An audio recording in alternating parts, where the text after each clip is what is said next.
Are you spinning your wheels at events?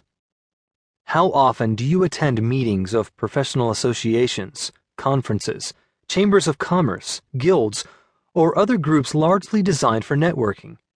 How many people whose business cards have you collected at such events do you actually circle back to, resulting in real mutual value? How much time do you spend in face-to-face networking activities?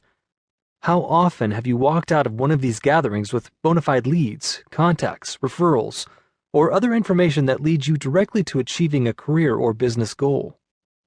Don't get me wrong, I think it's a great idea to attend professional gatherings, but I've found that most people walk away from these get-togethers with a pocket full of business cards, a stiff neck from looking at other attendees' lapels, and the mistaken notion that they've engaged in an activity that will somehow improve their prospects in some way.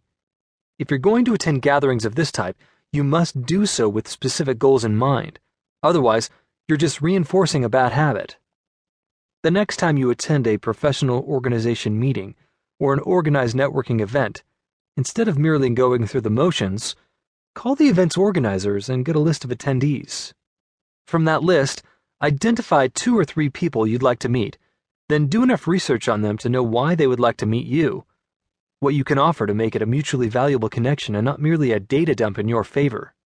When you arrive, consult with the event coordinator and see whether they are willing to point out, or better still, introduce you to the people you want to meet. That way you won't have to walk around staring at other people's name tags until you find the ones you'd like to talk with. And when you do find them, they will enjoy and remember the conversation as well as you do. You'll be surprised how receptive event coordinators will be to help you in this way. After all, they are likely staging the event largely for the purpose of stimulating productive networking exchange among attendees.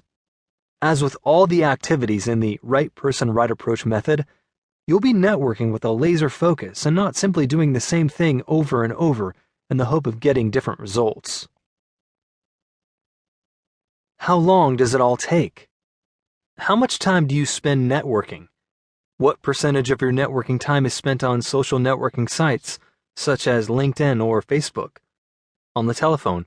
In face-to-face networking activities? Although these questions have no right or wrong answer, there are consequences associated with spending too great a percentage of your time networking when that isn't what you're being paid for. If you're networking in a random and unfocused way, contaminating your network with unwanted and impersonal communications, and repeating techniques that rarely generate results for you, you're wasting effort and reducing your chances of success. And if you're spending significant amounts of time in this type of activity, you're taking time away from what could be much more productive networking activities. Begin right now to change your networking strategy. For starters, eliminate random, impersonal, and unfocused communications.